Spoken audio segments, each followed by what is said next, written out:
Hey everyone, welcome back to my channel if you're returning. If you're new here, my name is Tori. And so for this video, you may notice it's sped up a lot because I shrunk an hour and 30 minutes worth of filming into 22 minutes. I apologize if you can hear my creaky chair in the background, but I wanted to show kind of what I do when I'm not having a great week and I haven't been consistent in my daily pages because I use this section of my hobonichicousin for journaling. So I kind of wanted to give a little glimpse into how I fill the pages even days later after I haven't been able to journal.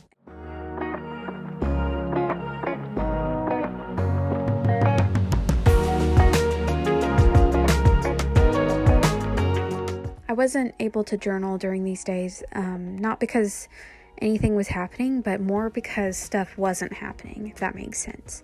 So when I don't have any large events happening that day, or it's just a day at home, sometimes I'm like, there's nothing to really write about, and so I don't write in my journal. And that happened on this previous Friday the 13th, which is, honestly, I'm not mad at that. Like a Friday the 13th where it was completely, I was just in the comfort and safety of my own home. I can't ask for more than that. I am slowly starting to realize what a blessing that is the older I get. And so I don't take that privilege lightly anymore, I guess is what I'm trying to say. So I didn't finish my Thursday journaling session, I think because I got interrupted, and then by the time I came back to it, I was like, I don't even know what I was trying to say, and I'm tired, and I want to go to bed.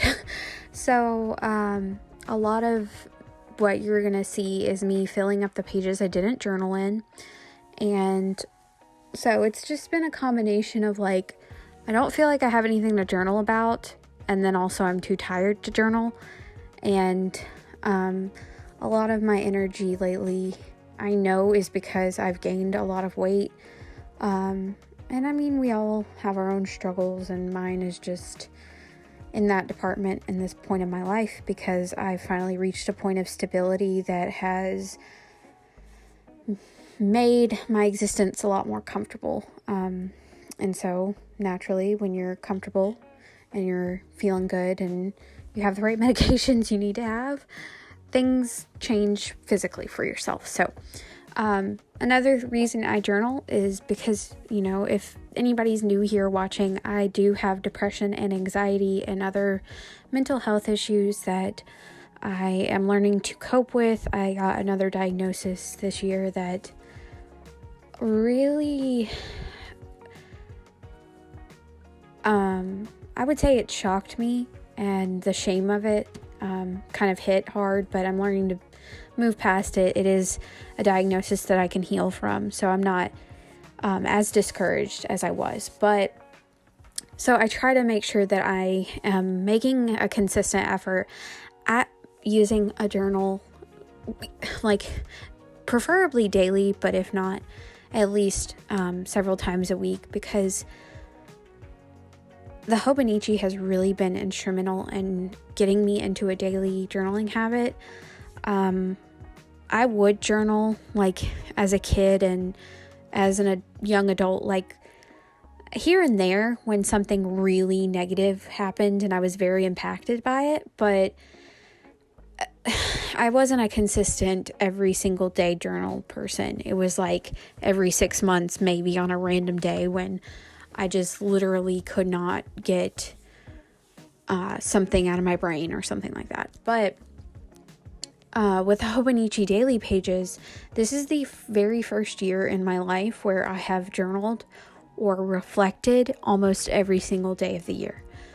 I'm not like 365, and I don't think I'll ever try to shoot for that. But being able to use these pages has been like I mean, not to sound dramatic, but it has been life-changing. It's been a place where I can come and safely dump all my thoughts and not return to them if I don't want to, kind of place. And so I was kind of just writing like general reflections at the beginning of the year, but then when I transitioned to my current like planner lineup, I guess, I went full in on using my hobonichi as a memory keeper in the weeklies and then journaling in the dailies. The monthlies are still pretty functional because I do like to have a place where I can use my monthly for my work tasks and my long-term goals that I want to complete over the month. But these, like the daily sections and the weekly sections, are like the places where I feel like I can stretch out and get comfortable and not worry so much about planning to plan, but, you know, planning as a hobby, planning as something to reflect back on later in life. So all of this to say, we ended up inheriting a home from my partner's side of the family, and the family member who had the home before us had a lot of magazine subscriptions, and I don't have any, but we keep getting them because they keep wanting us to resubscribe, and one of them is Reader's Digest, which, you know, I'm not opposed to reading. So I just, this copy of Reader's Digest came in our mail, and one of the one of the headlines was about, it's called the Genius issue, and it was like smart ways to be lazy, how to boost your memory, and it is a lot about like brain power, things about our brains and things like that. So I was just intrigued by the cover, and I started flipping through it, and I actually saw this article on the history of ramen, and I was like, I want to kind of commonplace this, and I haven't used these journal pages, so that's what I'm going to do. And essentially, I kind of transcribed most of the article into my daily pages because I found it really fascinating. My only like cultural knowledge of ramen before reading this article was that I knew where it came from, or I thought I knew. I thought it originated in Japan, but it did not. It originated in China, which, you know, makes sense. But I thought it originated in Japan and became popular when the space race was a big cultural moment, because I had always was told that ramen was one of the things that was sent into space as something that the astronauts could eat. I don't even know if that's true or not because it wasn't mentioned in this article. But, you know, it was pretty short, so it wasn't like a comprehensive overview. But it was just really interesting to, like, look at how ramen has evolved, because it's such a beloved dish by so many people, including myself, and learning, like, the specific terms about what kind of ramen you're eating, because, like, the Maruchan, the cup of noodles, those are very different from, like, miso-based ramen from Japan. And other like, I think we get more of the salty versions in America than we do the savory versions. But like, I know that we're getting a lot more ramen centric restaurants. Here in the South we are anyways. I mean, I feel like it always takes us a little longer to get anything, you know, cultural competence, ramen restaurants. The South's just always behind. It's fine. But I do know of like one ramen restaurant near us. It's about like an hour's drive, and it has like a little cat waitress thing. That sounds weird, but it's like a robot in the shape of it has a head that like has cat ears, and it comes around to your tables and like you order from its screen. And it's like a ramen restaurant near us. I just thought that was funny. So literally all I did for this commonplacing session was just like dump everything I thought was interesting in the article in there and try to use up some stickers while I was doing it. And this is like a large portion of what gets cut out of my Plan With Me's is me just trying to find a freaking sticker from my, chaotic sticker book, and then trying to figure out how I'm going to use the stickers on the page. Like, there's so much of that I film that I'm just like, this is so annoying to watch. Like, I don't want to watch somebody sit there and try to figure out their sticker situation for like 15 minutes. And I kid you not, that's what I've done sometimes. So there's a sneak peek into that. But the second article was actually one about anxiety. And I thought it was really interesting because it takes a different approach to anxiety than what I had previously seen anywhere before, I guess would be how I want to say that. But you can see that the title is called The Upside of Anxiety, and that just really intrigued me because as somebody who has anxiety, finding the upside of it is just an interesting concept altogether. It doesn't really feel like there's an upside, but this article was focusing on how we've evolved as humans to have anxiety about things that help us survive. So, if you look at, for example, Neanderthal times, anxiety was there to let a human know about potential dangers in their area. Well, we don't have that necessarily anymore. If you're into true crime, other humans are who we need to worry about the most, and just potential harm in that way. And so it was talking a lot about how our anxiety has evolved as we have evolved. And now we don't have anxiety about most of us are privileged enough to not have anxiety about resources that we have to find. Some of us are not. I do work in my library with a lot of unhoused individuals, and that is a very real anxiety for a lot of people still today. But it was just talking about how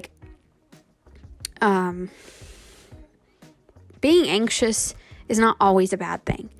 And as somebody who's constantly anxious or constantly low grade, having some kind of anxious, intrusive thoughts happening, that was just something, I don't know, I hadn't heard before. And I do see the logic behind it, and I appreciated the different viewpoint because essentially it was it's not, we live in a society, especially with social media, that we want to put on a good front, right? And social media does a really great job of showing the highlight reel of everybody's lives, and we all know this. They made a point in the article to say it's okay not to have let me see, I want to use the right term that person said. We don't always have to be smiley and serene or worry there's something wrong with us. But there was a specific term that they used. That's going to bother me that I can't find it now. Happyology. That's what it was. This one psychologist is a quote-unquote a critic of what he calls gung-ho happyology, and of everything's fine all the time, when in reality we go through so many emotions every day. I don't know anybody who's always fine all the time. And so this article was really just talking about how it's okay to not advertise your highlight reel all the time, and it is okay to have moments of real anxiety about situations in your life that could potentially save your life, So I just was really interested in that, and they dropped a couple of different book titles in there that I want to end up looking up. I might, see if our library system has it in any of the libraries that we share, just to, see if I could learn more about that, because I am trying to read more about mental health and emotional well-being this year, especially with, I've started therapy this year and really made an effort to work on myself. And so I think that's part of it. Is just, I always run to books when I'm having an issue, and reading about mental health is just a natural transition to me because I'm always reading anyway. So why not read something about that area too, to help me learn more? And I think it really does help. So I've just been putting down stickers and using my fountain pen, and that fountain pen is the TWSBI Eco in a medium nib, and I'm using Dominant Industry Winter Night, but so I don't think I shook up the bottle enough when I inked the pen up, is what I'm going to tell myself, because if I clog this pen, I'm going to be so sad. Which you can fix that, but still, I don't want to have to deal with that. But like, it's supposed to be a shimmer ink, and I think I let the ink settle too long before inking it and didn't get enough shimmer, because like that was not giving any shimmer, and I was kind of like bummed, but at the same time, it's not the end of the world, and I just need to use the ink because I got a full bottle of it. So, and then this washi is a scallop washi that I have so much on the roll of this washi, because I'm not a huge pink person. Like, it started real early in life for me, because I am in a family of 3 daughters. So one daughter would get green, one daughter would get blue, and I would get pink. And I was just like assigned that color, and I didn't like it, and I didn't want it. So it's fine. I'm getting over it. But so yeah, this is literally me sitting down for an hour and a half the other night, just having if you can hear Waffles and his juicy little itching right now. Yeah, I'm looking at you. You're making so much noise. It's so gross. I'm sorry. If y'all can hear that, I apologize. But this is me sitting down just on a Tuesday night, trying to fill up the pages that I hadn't been filling up. And I don't ever want to like come off as like, this is something you have to do and you need to fill up your daily pages. I just like to commonplace. I have a full commonplace journal, as well as, all the planners. But, so I'm not saying that like this is something somebody has to do, obviously. And please don't feel pressure by watching this that you need to do it, because what works for somebody else is not necessarily what works for you. And I think that is the beauty of individuality in the planner community. But I really, y'all know I'm always talking about how much I want to use up my stickers. So I'm always trying to do that. And commonplacing is another place where I can utilize some stickers that are going to take me like a long time to get through otherwise. Especially with like these box stickers, I just don't always gravitate towards them. So if I can use them as bullet points in my commonplacing, I definitely go for it. But yeah, so I'm just, this week has been, I don't know, it's kind of annoying me because like I'm not upset about it per se. My groove has been thrown off. Like, I am Cusco and my groove is gone, okay? Like last week I started off real high and I was like almost self-manifesting a downfall, because I was like, this is a suspiciously good Monday. What is going on? And then Tuesday was like a little less good, but still on that same energy level. And so I got even more suspicious. And then Wednesday and Thursday went downhill.